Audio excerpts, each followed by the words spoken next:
मेरे प्रिय साथियों, मेरा नाम संतोष कुमार शर्मा है। आज का मेरा विषय है हिंदी भाषा।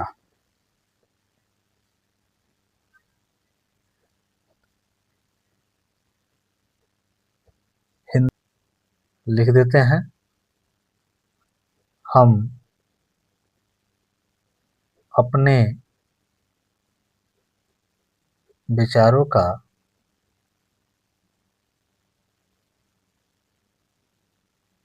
आदान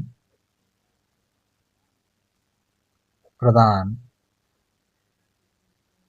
करने के लिए भाषा का इस्तेमाल करते हैं। क्या करते हैं? इस्तेमाल करते हैं, यानी कि भाषा हमारी क्या हो जाएगी? साधन हो जाएगी। क्या हो जाएगी? साधन हो जाएगी। ठीक है। और भाषा का अर्थ क्या होता है? अगर हम भाषा के अर्थ की बात करें तो क्या होता है? आवाज, आवाज या वाणी। ठीक है ना। अब ये जो भाषा है यह किस धातु से बना है? प्रश्न पूछ देता है। तो भाषा क्या है? भांस धातु से बना है। किस धातु से? भांस धातु से बना है। प्रकार की भाषा होती है। तो हम सभी जानते हैं कि भाषा 3 प्रकार की होती है। भाषा कितने प्रकार की? 3 प्रकार की। भाषा 3 प्रकार की होती है। कौन कौन सा? लिखित, मौखिक और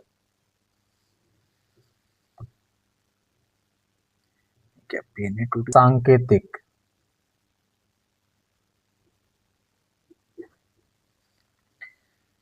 प्रश्न पूछ लिया जाता है कि बताइए कि जो तीनों भाषाएं हैं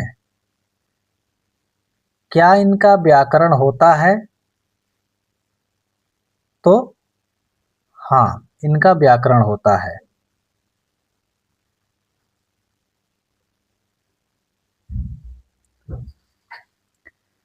ठीक है ना।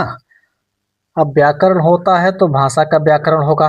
तो किस भाषा की हम लोग पढ़ाई कर रहे हैं? हिंदी भाषा की। तो जो हिंदी शब्द है, सबसे पहले जान लेते हैं कि जो हिंदी शब्द है यह किस भाषा का शब्द है। तो हिंदी भाषा फारसी भाषा का शब्द है। फारसी भाषा का शब्द है। अब यह नाम कैसे पड़ा? हिंदी नाम कैसे पड़ा? तो हिंदी नाम ईरानी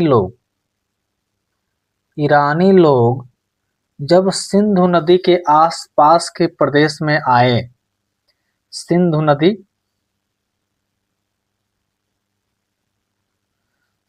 नदी के आसपास के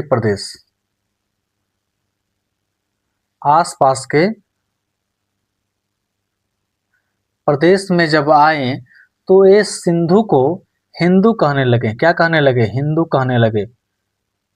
अब आप लोग ये सोच रहे होंगे कि आखिर जब सिंधु नदी के आसपास के प्रदेश में आए तो सिंधु को सिंधु ही बोलेंगे। तो आप लोग सही सोच रहे हैं, क्योंकि ईरानी लोग स को ह बोलते थे, यानी कि स का स उच्चारण न करके ह कहते थे।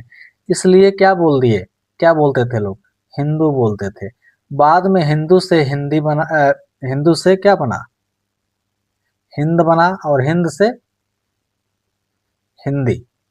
इस तरह हिंदी का विकास हुआ। कई विद्वान अपनी अपनी परिभाषाएं देते हैं नामकरण के हिसाब से। ठीक है ना। मगर यही सबसे उत्तम मानी जाती है। चलिए, अब हमने यहाँ पे पढ़ा कि तीनों भाषाओं का व्याकरण होता है, यानी लिखित भाषा, मौखिक भाषा, सांकेतिक भाषा। तो हमारी हिंदी भाषा की व्याकरण है कि नहीं है? तो हाँ भाई, व्याकरण है। व्याकरण है। तो व्याकरण का अर्थ क्या होता है? व्याकरण की परिभाषा क्या कहलाती है? तो व्याकरण का परिभाषा ये कहलाता है कि हम व्याकरण के माध्यम से उस भाषा को सही रूप से लिखना, बोलना आ जाए, उसे हम क्या कहते हैं? उस भाषा का व्याकरण कहते हैं। इसलिए हम लोग व्याकरण का अध्ययन करते हैं। यानी हम कह सकते हैं कि भली भांति जानकारी, भली भांति जानकारी, यानी हम भाषा से व्याकरण के माध्यम से ही भली भांति परिचित हो पाएंगे। ठीक है ना? बोलिए। अब व्याकरण की परिभाषा तो आप समझ गए, व्याकरण का अर्थ भी समझ गए, इसको अर्थ ही हम समझ लेंगे। हम भली भांति जानकारी करना व्याकरण कहलाता है। ठीक है ना? अब इसी व्याकरण को हम देखेंगे कि इसका जो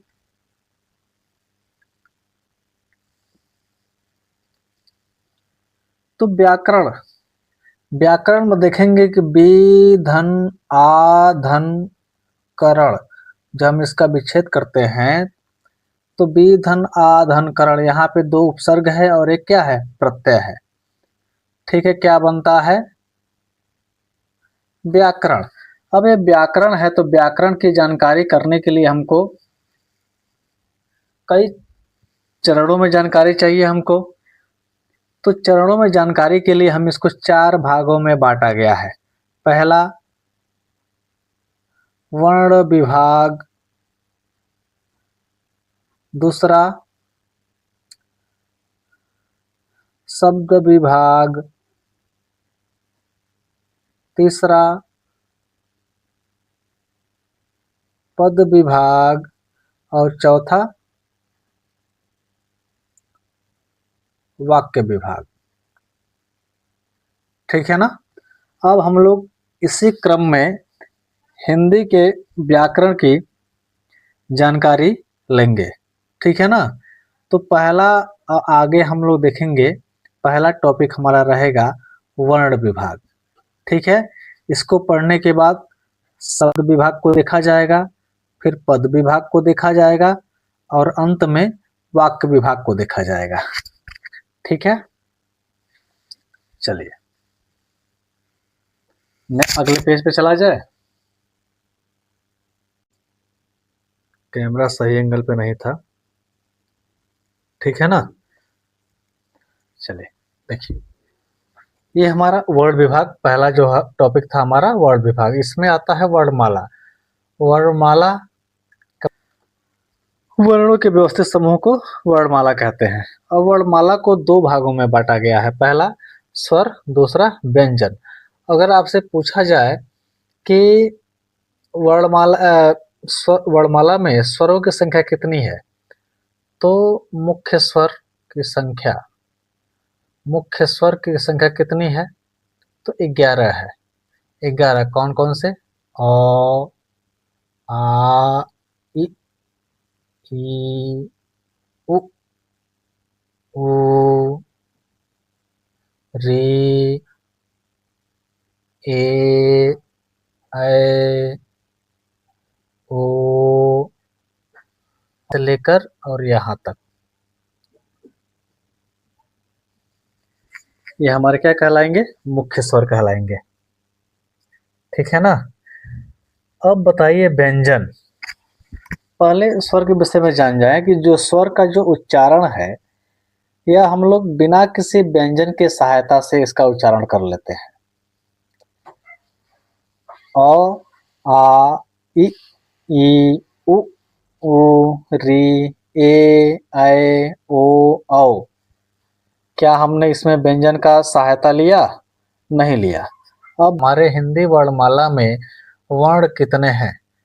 तो 52 है, 52।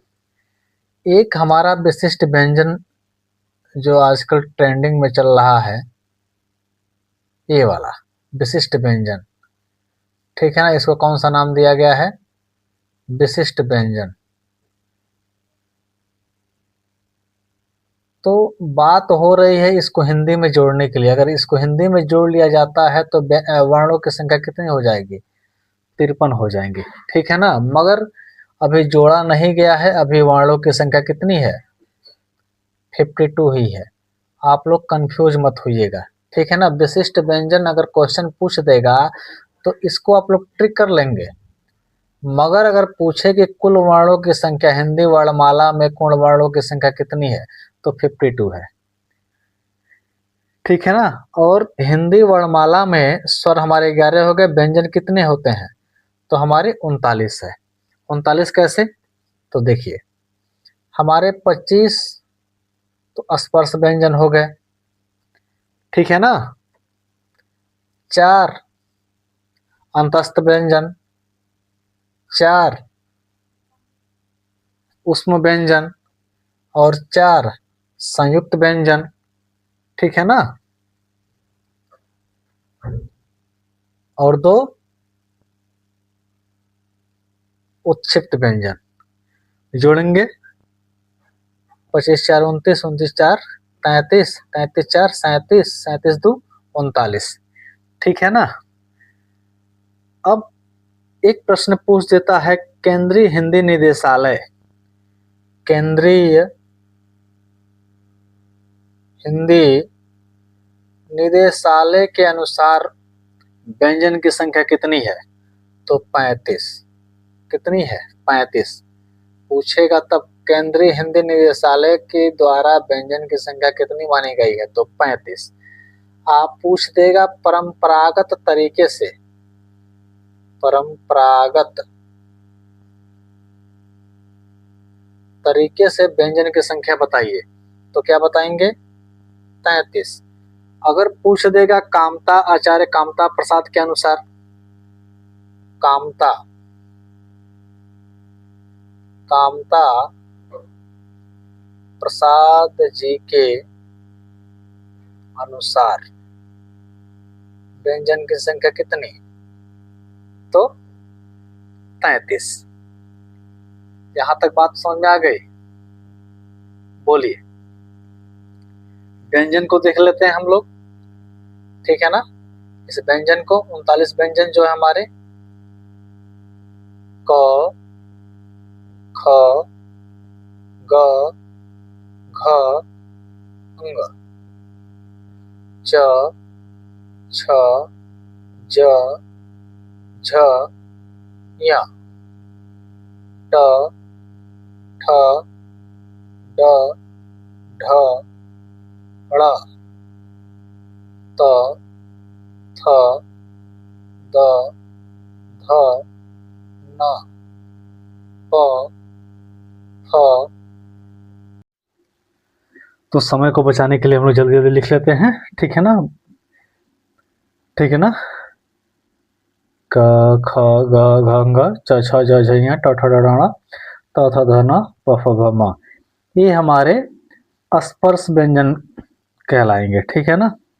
स्पर्श व्यंजन, इसको हम लोग बोलेंगे क वर्ग, इसको बोलेंगे च वर्ग, और इसको बोलेंगे ट वर्ग, इसको बोलेंगे त वर्ग, इसको बोलेंगे प वर्ग, ठीक है ना। तो 5 इस वर्ग में, 5 इस वर्ग में, 5 इस वर्ग में, 5 इस वर्ग में, 5 इस वर्ग में, टोटल हमारे सामने कितने आ जाते हैं? 25। 25 हमारे कितने स्पर्श व्यंजन हो जाएंगे, ठीक है ना। यहाँ देखिए, य र ल व, ये जो चारों है, चारों हमारे क्या कहलाते हैं? अंतस्थ व्यंजन। अंतस्थ व्यंजन, अंतस्थ व्यंजन कहलाते हैं। और ये चारों उष्म व्यंजन कहलाते हैं, उष्म व्यंजन कहलाते हैं। और यहाँ जो 4 आप देख रहे हैं, यह संयुक्त व्यंजन कहलाते हैं। कौन सा व्यंजन? संयुक्त व्यंजन कहलाते हैं, ठीक है ना। अब क्या बचता है? ये 2 बचता है, 2, जिसको हम लोग द्विगुण व्यंजन के नाम से जानते हैं। द्विगुण, द्विगुण व्यंजन ड़ और ढ़। ठीक है ना, कितने हो जाएंगे, इनकी संख्या कितनी, 2 हो जाएगी। प्रश्न पूछेगा कि द्विगुण व्यंजन की संख्या कितनी, तो 2। इसको हम लोग नवीन व्यंजन के नाम से भी जानते हैं, नवीन व्यंजन के भी नाम से जानते हैं। ठीक है ना। स्वर में हमारा 2 आता है, अंग और अह, यह अयोगवाह कहलाता है। अयोगवाह की संख्या कितनी, 2। कौन कौन से, अंग और अह। एक मैंने आपको बताया विशिष्ट व्यंजन, विशिष्ट व्यंजन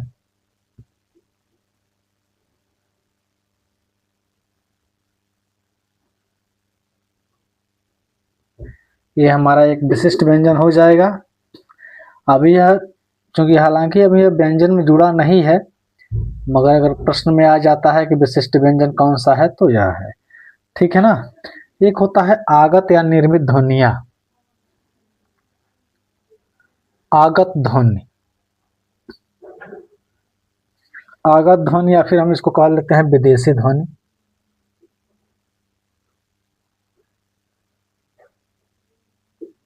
इसी को जानते हैं हम लोग अरबी के नाम से, अरबी ध्वनि। कौन कौन से हमारे हो जाते हैं, क, ख, ग, ज, फ। ठीक है ना। एक ध्वनि आती है अंग्रेजी की ध्वनि, अंग्रेजी की ध्वनि,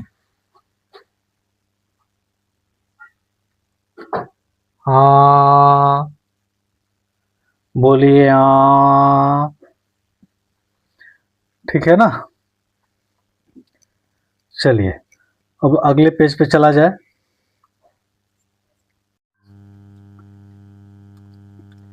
अगली क्लास में हम लोग देखेंगे स्वरों का वर्गीकरण,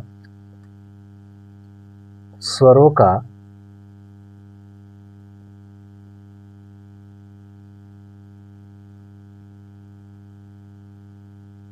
वर्गीकरण। इस स्वर को हम लोग कितने भागों में बटे हुए देखते हैं, जैसे उच्चारण काल के आधार पर स्वर कितने प्रकार के होते हैं, उत्पत्ति के आधार पर स्वर कितने प्रकार के होते हैं, जीव के प्रयोग के आधार पर स्वर कितने प्रकार के होते हैं। ठीक है ना। और स्वरों का उच्चारण स्थान क्या है, व्यंजनों का उच्चारण स्थान क्या है, यह हम लोग अगली क्लास में चर्चा करेंगे। इस वीडियो में चूंकि वीडियो लंबा हो जाएगा, इसलिए हम लोग अगली क्लास में चर्चा करेंगे। ठीक है ना। आप लोग से निवेदन है, अगर जैसे कि वीडियो अगर अच्छा लगे, अगर यह वीडियो आप लोग को अच्छा लग रहा है तो इसको थोड़ा सा शेयर कर दीजिएगा, लाइक कर दीजिएगा। कोई क्वेरी होगी तो कमेंट कर दीजिएगा, कोई क्वेरी होगी तो कमेंट कर दीजिएगा, शेयर कर दीजिएगा, शेयर, क्योंकि ये सब जरूरी है।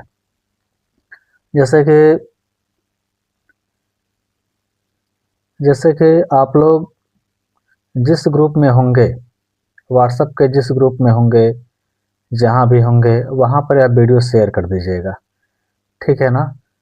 हो सकता है कि आपके शेयर करने से किसी की ज़रूरत पूरी हो जाए और थोड़ा सा मेरा भी मनोबल बढ़ेगा, क्योंकि मेरा वीडियो ज़्यादा चलेगा तो